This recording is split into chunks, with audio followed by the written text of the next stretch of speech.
mais reforçado, porque ontem nós tivemos o bloqueio dessa entrada. Hein, Eduarda?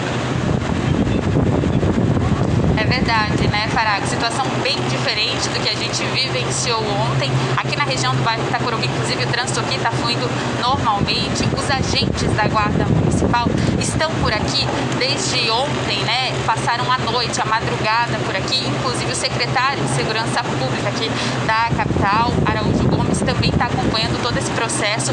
Os caminhões da Amazon Forte estão conseguindo fazer essa passagem desde ontem, no fim da tarde, quando por uma decisão judicial os manifestantes tiveram que deixar esse local. Como a gente viu, né, foi um dia muito intenso, um dia muito tenso por aqui. Houve aí muita confusão também por conta dessa manifestação, né, onde eles são contra aí a terceirização dos serviços, mas segundo a Guarda Municipal, os caminhões da Amazon Forte estão conseguindo fazer todo esse trajeto durante ontem à tarde e também durante o dia de hoje. Inclusive, nós, quando chegamos aqui, caminhões estavam entrando no local para trazer esses resíduos que depois são encaminhados para um aterro sanitário.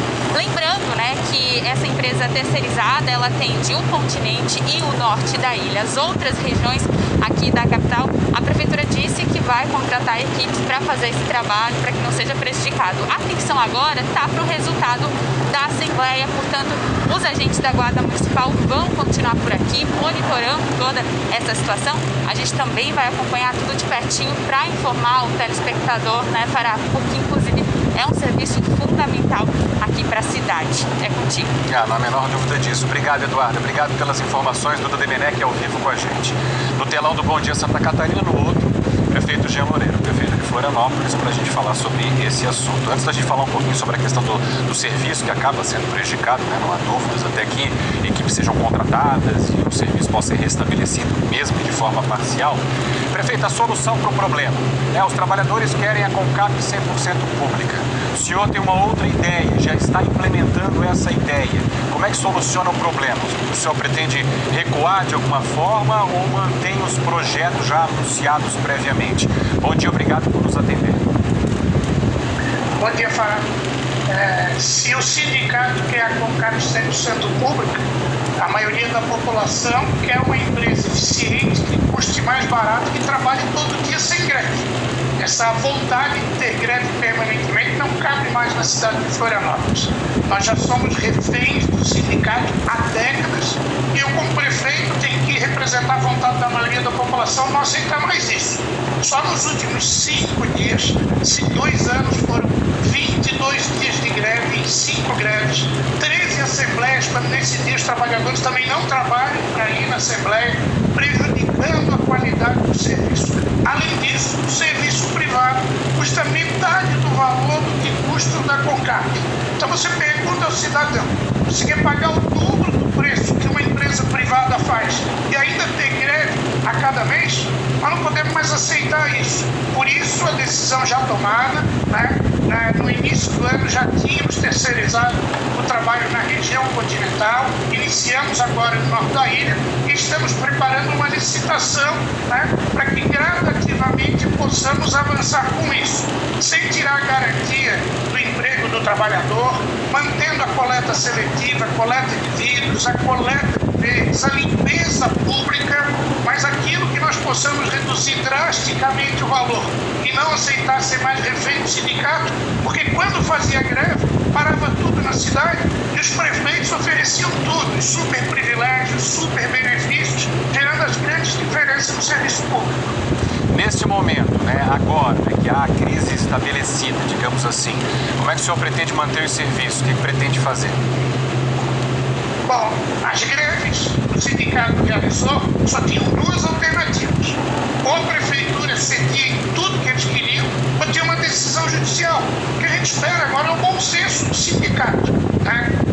Ontem, o desembargador Sérgio Baixo Luz já deu uma determinação dobrando o valor se eles impedissem o trabalho da empresa privada, porque além deles não realizarem o trabalho deles, eles ainda querem impedir que a empresa privada faça a coleta, prejudicando ainda mais a cidade. Eles não cumpriram nenhum requisito do direito de greve. O Tribunal de Justiça vai declarar a ilegalidade. Começam as multas do sindicato, que ontem já foram apontadas no valor de R$100 mil, até entender que nós serviço público mais eficaz, com qualidade, com baixo custo, para que a gente possa utilizar esse recurso para investir em educação, saúde, mais obras. Porque se a gente gastar tudo com o sindicato na vontade que ele deseja, não sobra para investimentos em Florianópolis. Nesse momento, qual é a avaliação que a Prefeitura faz em relação às regiões já com o serviço terceirizado? A gente tem recebido, né, algumas reclamações, é algo que a Prefeitura já esperava por ser um processo de transição, digamos assim. Sim, isso aconteceu na região continental, quando no final de janeiro nós iniciamos o trabalho com a empresa privada. Tem um período de 10 dias de adaptação, conhecer os roteiros, né, poder normalizar o serviço. No norte da ilha isso acabou sendo normalizado nesse final de semana. Eu, inclusive, vistoriei no domingo os bairros do norte da ilha, todo o lixo já estava recolhido e agora segue uma atividade normal. Então, lembrando, na região norte da ilha, no continente, a coleta continua normal, porque é feita por uma empresa privada. Nas demais regiões, a gente orienta a não colocar o lixo na rua, mas na onde nós já publicamos edital de chamamento para outras empresas privadas realizarem o serviço de maneira emergencial, e nós vamos fazer também nesses bairros, garantindo atendimento à população. Qual é o futuro da coleta do lixo em Florianópolis? Qual é o futuro desse serviço? O que vai acontecer nos próximos meses, prefeito? Bom, nós temos publicado um edital de licitação, né, para uma empresa que gradativamente, como eu falei, pode assumir sem demitir nenhum servidor, como o sindicato apresenta, engana os servidores, mas garantindo um trabalho mais eficiente ainda, né, com um custo muito menor, ou seja, metade do valor que custa a Concap hoje, e sem nenhuma greve. Né? A pessoa não vai acordar pensando, tem greve hoje da Concap, será que eu coloco o lixo na rua? A cidade está há 30 anos quando não suporta mais isso. Né? Sempre foi cobrado os prefeitos tomar uma providência. Eu estou tomando. Sei que teria resistências sindicais, sempre tive, mas nunca me neguei a ter coragem de enfrentar esse problema. Nós vamos continuar em frente.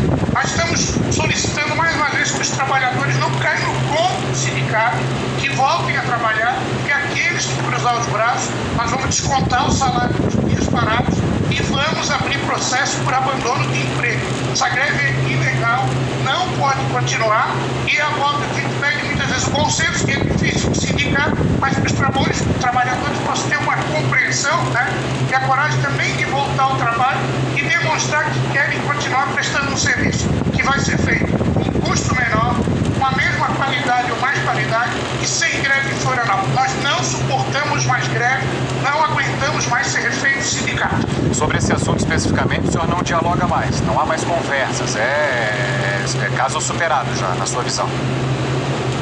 Eu sempre dialoguei desde que não entre em greve. A gente sempre teve conversa. Agora o sindicato não vai fazer chantagem, né? Fazendo greve e daí querendo discutir mais uma vez super benefícios e um custo mais alto para toda a população.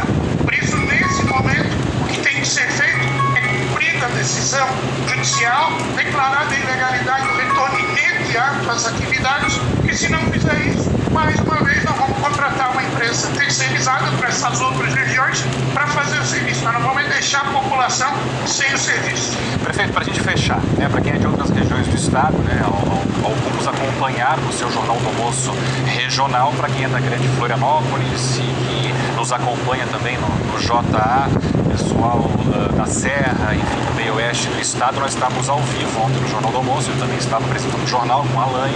Nós tínhamos o fechamento depois da assembleia daquela área do Itacurubi, onde Eduardo Demenec estava há pouco ao vivo, né, bloqueando, os trabalhadores fecharam ali a entrada para que os caminhões da empresa terceirizada não entrassem para fazer o transbordo, né, do lixo que já havia sido recolhido no norte da ilha. Aí a Guarda Municipal chegou e houve um confronto, né, algumas cenas que a gente nunca espera, né, a gente espera que não aconteça, que não se repita. O senhor chegou a avaliar, já fez essa avaliação, viu as cenas, o trabalho que foi feito ontem, qual é a avaliação que a Prefeitura faz em relação ao dia de ontem e ao confronto que aconteceu com os trabalhadores? Bom, é bom frisar que já tinha uma decisão judicial do Tribunal de Justiça que impedia, né, esse bloqueio, evitando que as empresas privadas pudessem trabalhar. O Coronel Araújo Gomes, que comandava a operação, tentou o diálogo para que pudesse ocorrer. Os guardas municipais foram agredidos com pedras, jogaram materiais, muitos se machucaram nesse momento, tanto que o desembargador, à tarde, ele dobrou a multa ao sindicato, determinou ao Ministério Público e à Polícia Civil que abra inquérito determinando também solidariedade aos dirigentes sindicais para que não ocorresse mais. Daí a Polícia Militar foi à tarde e daí efetivamente eles acabaram tendo que sair do local. Eles estão criando um pano de fundo para não trazer a realidade da discussão. E um sindicato que é campeão de greves em Florianópolis, que só quer sugar o dinheiro público, que não deixa fazer um serviço mais barato, eficiente e que quer amanhecer todo dia na dúvida da população se tem greve ou não. Em Florianópolis nós não vamos mais aceitar isso. Não vamos ser refém do sindicato e vamos manter essa discussão no foco que tem que ter. Serviço público com mais economia para investir em outras áreas, não aceitar mais greve em Florianópolis e não ser refém do sindicato. Prefeito, os trabalhadores trazem para a gente muito uma informação e falam muito sobre isso toda vez que são questionados em relação a uma outra decisão judicial que impediria a terceirização do serviço em Florianópolis. Essa decisão, ela existe e se sim, por que não está sendo cumprida? Ou que o sindicato, além de não cumprir quando a justiça determina, ele interpreta da forma dele. Nós entramos com embargo de declaração para que o juiz pudesse apresentar esclarecimento sobre a decisão. Ele deixou muito claro que não impede qualquer serviço contratado terceirizado, senão nós estaríamos cumprindo a decisão. Diferente do sindicato, que quer viver numa anarquia, onde está acima da lei, acima de todos, sem cumprir decisão, a prefeitura, se não cumprir, ela é penalizada e ela sempre cumpre a decisão. Então não adianta vir uma discussão diferenciada, se fosse uma decisão nós já teríamos cumprido, e o que eles têm que fazer é eles cumprir a decisão, parar com a greve e ter respeito com o cidadão em Florianópolis. Prefeito, obrigado por nos atender, boa quarta-feira aí para todos nós, a gente segue à disposição por aqui. Obrigado, Farac. Vamos continuar firmes, sempre garantindo o serviço público, evitando as greves e tendo a certeza que vamos ter respeito por dinheiro público em Florianópolis. Prefeito da capital do estado, prefeito Jean Loureiro, sobre a greve na CONCAP, a paralisação dos trabalhadores, inclusive em um vídeo enviado ao Bom Dia Santa Catarina, Bruno Zilioto, que é diretor do Sintrazem, o sindicato da categoria, o Sindicato dos Trabalhadores do Serviço Público Municipal de Florianópolis, falou sobre a greve, sobre a terceirização na coleta do lixo aqui em Florianópolis. Vamos acompanhar. Toda essa violência que aconteceu ontem com os trabalhadores da CONCAP dá conta do quão longe o prefeito quer ir nesse projeto de desmontar a CONCAP. Os trabalhadores entraram em greve para defender a CONCAP pública. Não é por salário, não é por equipamento dessa vez. É para defender a existência da CONCAP. É para defender a empresa pública de qualidade que a CONCAP faz e não o que aconteceu no norte da ilha. Jean vai transformar a Floripa num lixão, um serviço de péssima qualidade. Por isso a gente defende a CONCAP pública e exige respostas quanto à terceirização da CONCAP. 7 horas e 54 minutos, 7h54. Anderson Silva, é um assunto complexo, é uma discussão que se arrasta há anos e anos e ela acabou explodindo agora, né? Até porque o prefeito Jean Loureiro foi muito claro mais uma vez na entrevista, pretende colocar adiante o seu projeto, aquilo que ele pensa para o futuro da coleta do lixo aqui em Florianópolis, e há uma resistência por parte dos trabalhadores e resultou naquilo que nós vimos ontem, né? Umas cenas de confronto, cenas lamentáveis que em nada justificam. Anderson, a sua opinião em relação a esse assunto, como falei, tão complexo? Bom, Faraco, o prefeito deixou bem claro que quer discutir essa questão da coleta de lixo aqui em Florianópolis. Bom, para o cidadão, para as pessoas que pagam a taxa de lixo, né, junto ao IPTU, o importante é o seguinte, é um serviço bem feito. O primeiro passo é, a CONCAP sempre fez um bom serviço, sempre fez. Isso é indiscutível. Isso não pode nem ser colocado à mesa, dizer que a CONCAP precisa ser substituída porque não faz um bom serviço. Não. Tanto que o prefeito nem fala isso. Fala da questão do custo e fala da questão das greves, das paralisações. Essa questão das greves é um dispositivo, as categorias de serviço público se utilizam mais ou menos dessa questão desse dispositivo. A CONCAP se utiliza bastante para fazer seus protestos, suas reivindicações. Isso acaba se revertendo contra a própria CONCAP, os próprios trabalhadores, na opinião pública. Não vejo nem tanto quanto o gestor, mas na opinião pública, porque o prefeito Jean Loureiro está se utilizando no discurso das greves, da greve, justamente para mexer na CONCAP. Então isso acaba se revertendo, né? O prefeito usa esse argumento da paralisação dos trabalhadores para convencer as pessoas de que o serviço terceirizado pode ser melhor porque teoricamente não tem greve.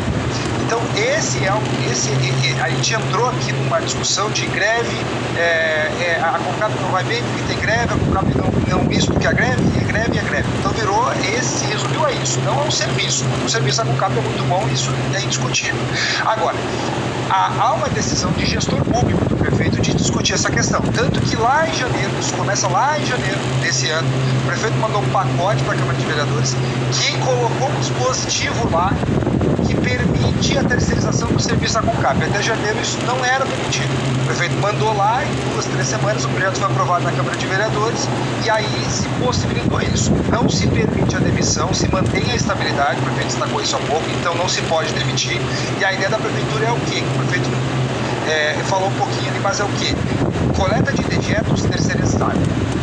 Toda a cidade. Isso está a licitação na rua. Coleta de reciclagem e outros produtos especiais, vidro, até móveis grandes e tudo mais, isso vai ficar com a CONCAP. Então essa é a ideia.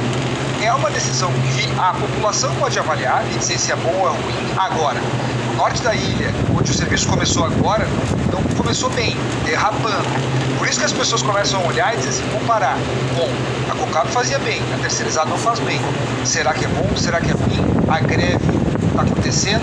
É bom? É ruim? Então a população tem que receber o retorno disso. Paga taxa de lixo. Se vai diminuir o custo, tem que diminuir a taxa de lixo também, porque não é justo, né? Vai diminuir o custo da empresa, uma terceirizada, e depois não vai diminuir o custo do cidadão. Tem que diminuir, tem que ter impacto. E ao mesmo tempo, tem que ter também qualidade do serviço. O serviço tem que ser bom, tem que ser bem prestado. E aí a discussão, se o prefeito acerta, se erra, discussão com o sindicato vai se posicionar, isso era esperado, isso é natural, faz parte do jogo democrático.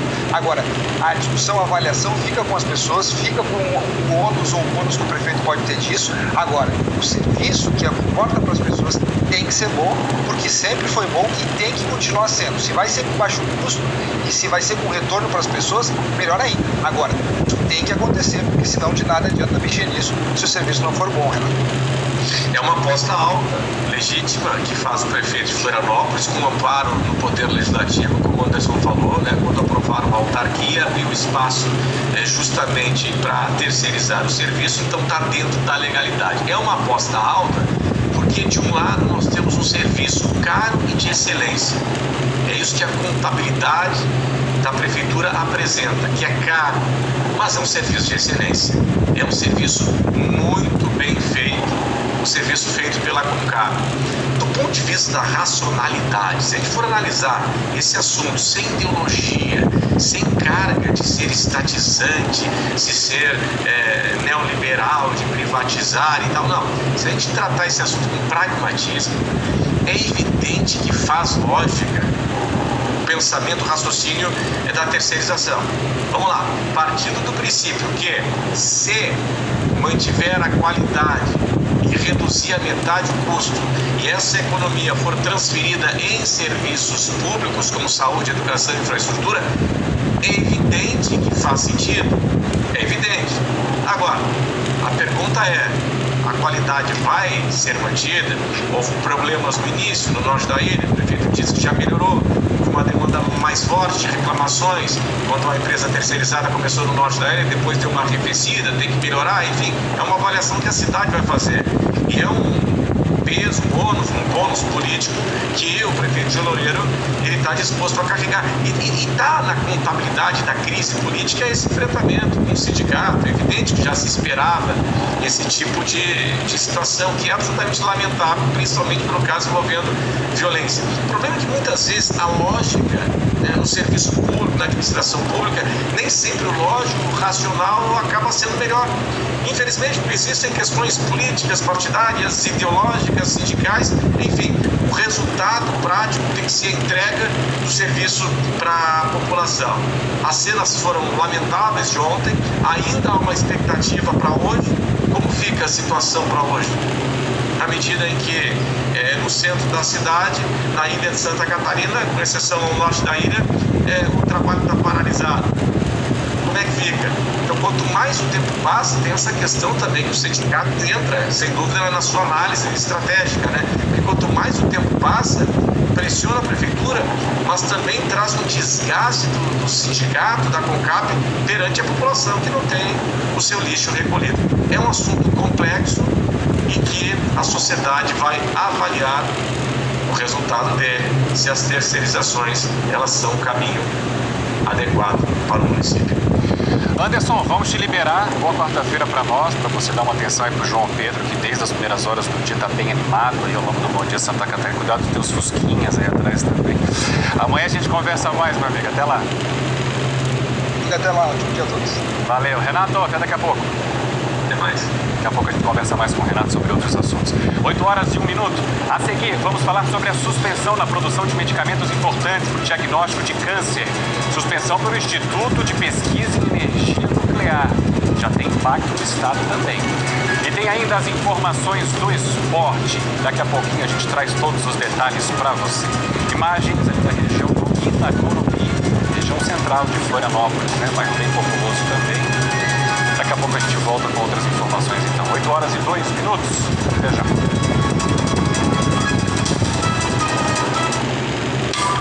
Olá, hoje eu recebo aqui no palco a 6ª celebridade desmascarada no The Masked Singer Brasil.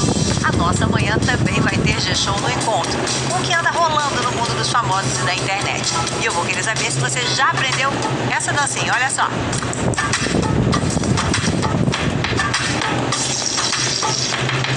Bom, se você ainda não sabe, pode se preparar para aprender.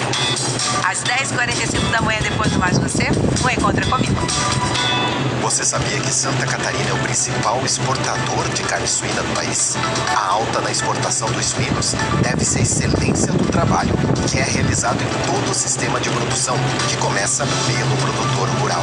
Isso permite recordes mensais de exportação, abre as portas para os mercados mais exigentes do mundo e ainda garante a qualidade de primeira linha da carne, principalmente no prato da população catarinense. Agro de valor, trabalho que engrandece Santa Catarina. A PagAuto é especialista em vender o seu carro em 50 minutos. A maneira mais rápida, segura e sem burocracias. Pagamento imediato. Venha para a PagAuto, uma nova experiência na hora de vender o seu carro. Quando a gente sonha só é um sonho, né? E quando a gente sonha em conjunto, a gente acaba transformando em realidade. A relação médico-paciente é fundamental para o diagnóstico e fundamental para a cura. Eu acho que o legado é a continuidade. Continuar sempre dentro de um espírito de cooperativa. Eu vou dizer uma coisa, valeu a pena. O meu sentimento é de satisfação, porque era perto da minha vida. Competência Acadêmica Unisociesc. Apresente suas notas da graduação e ganhe uma bolsa de estudos de acordo com seu desempenho para fazer uma pós. Matrícula R$ 99,00. Inscrições até 30 de setembro. Unisociesc. Aqui você cria e constrói o futuro.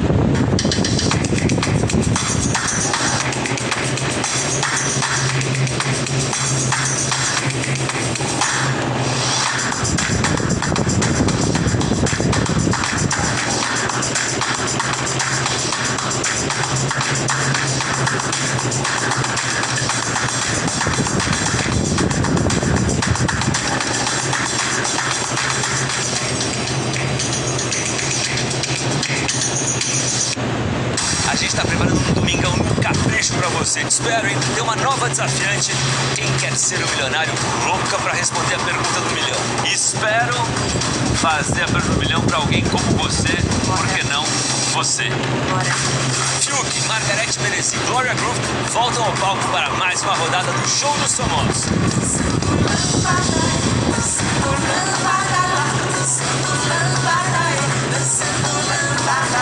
E ainda vamos ter Juliette Freire aqui no Domingão.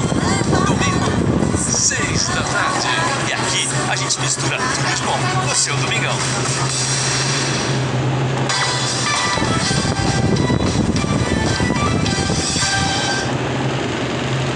Horas e 5 minutos, estamos de volta, o último bloco do Bom Dia Santa Catarina dessa quarta-feira. E de volta com uma situação que é preocupante. O Instituto de Pesquisa em Energia Nuclear suspendeu a produção de itens que são usados para o tratamento de câncer no Brasil por cortes no orçamento feitos cortes feitos pelo governo federal, lá em Brasília, portanto.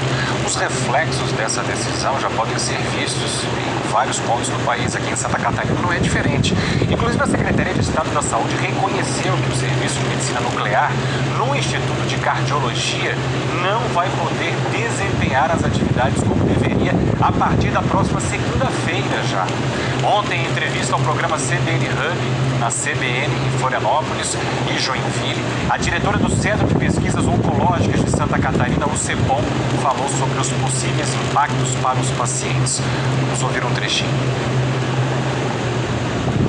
Naturalmente, se faltarem essas fontes radioativas, como no caso da cintilografia óssea, que ela é capaz de identificar focos de doença no arcabouço ósseo, focos de doença suspeita, provavelmente a gente vai ter que usar outros métodos terapêuticos, como a ressonância magnética, por exemplo, que podem onerar dessa forma a investigação dos nossos pacientes. No caso de CEPOM, no que diz respeito aos tratamentos com radioterapia e braquiterapia, nós não estamos enfrentando esse problema porque as nossas fontes radioativas dos nossos aceleradores lineares e nossos equipamentos de braque, elas são importadas, elas não são fabricadas no Brasil.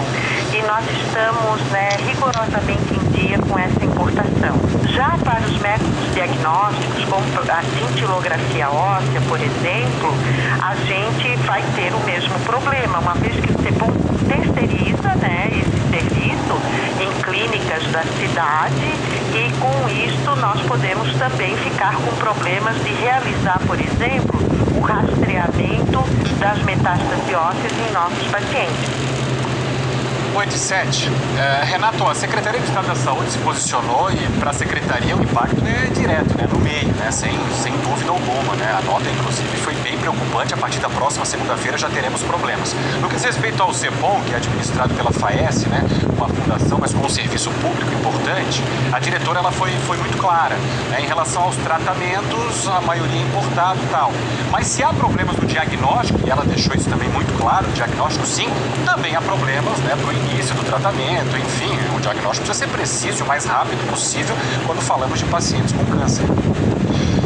Rafael, é um escândalo inacreditável, quase que surreal, Porque afora já algo que é amplamente conhecido, o sofrimento dos pacientes de câncer e dos familiares no entorno já é gigantesco.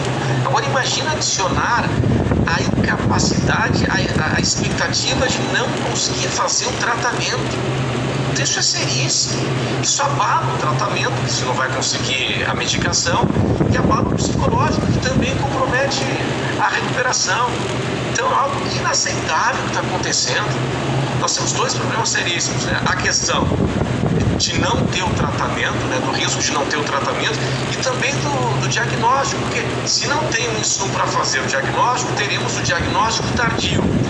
Quanto mais tardio o diagnóstico, mais difícil depois a recuperação, a cura, o tratamento, mais caro para a sociedade também.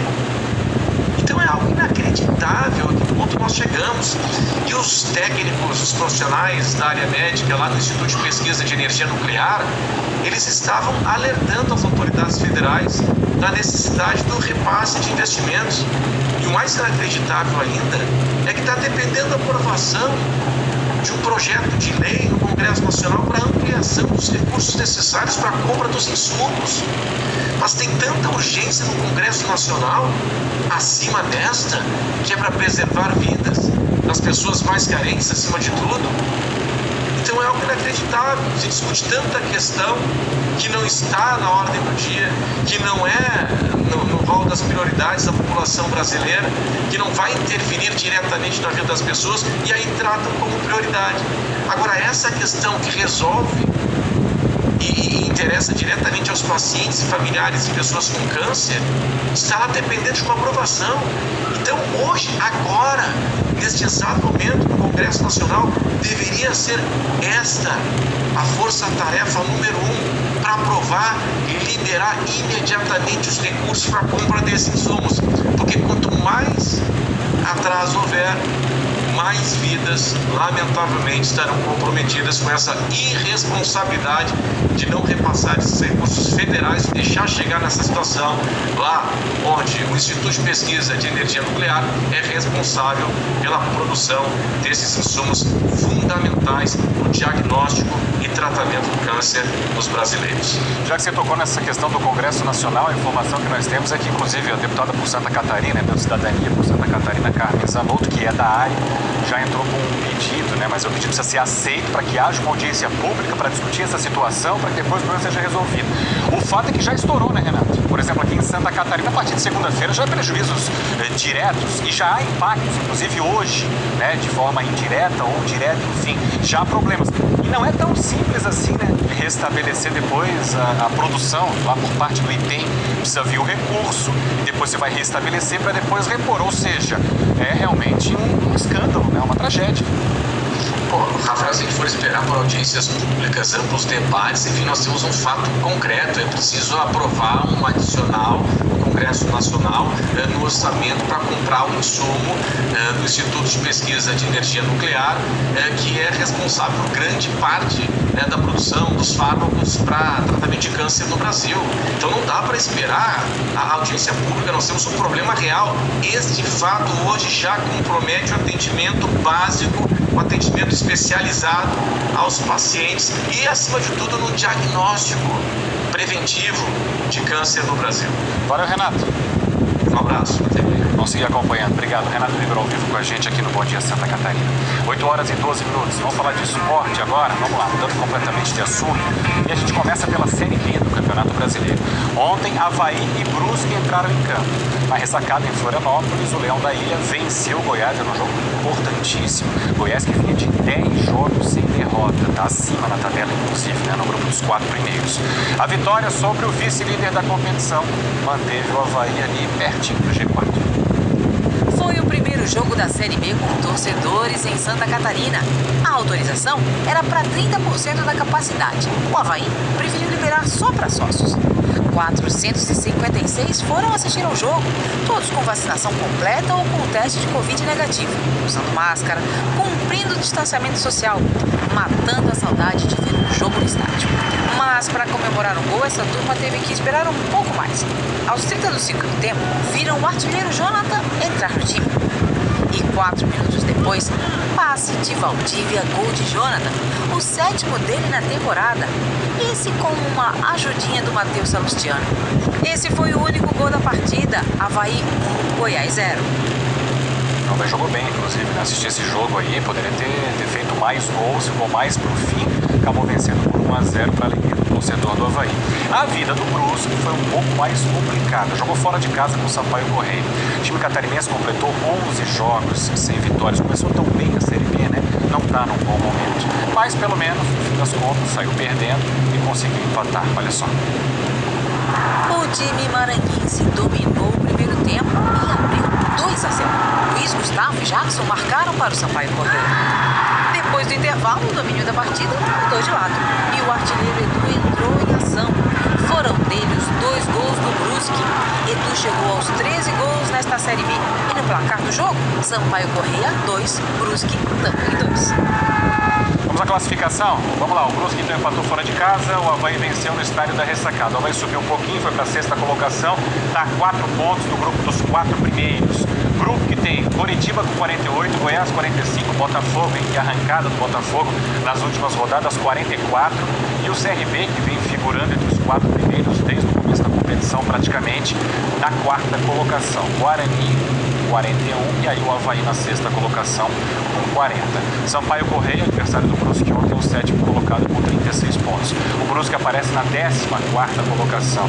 Aí é o inverso, né? O Brusque começou tão bem a competição, estava lá em cima, chegou a ser líder do campeonato, tem um artilheiro, né? Ontem 2 vezes marcou novamente, né, com a camisa do Brusque, mas o time acabou ficando no empate, 11 jogos sem vitórias, portanto, e a 14ª colocação com 29 pontos.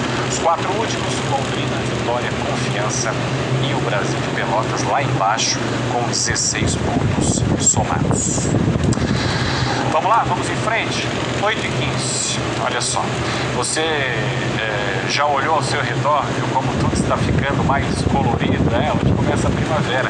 Em Balneário Camboriú tem um convite a mais para contemplar essa estação. A Patrícia está ao vivo com a gente. Tem flores pertinho de você, inclusive, né, Paty? Bom dia. Tem sim, Faraco.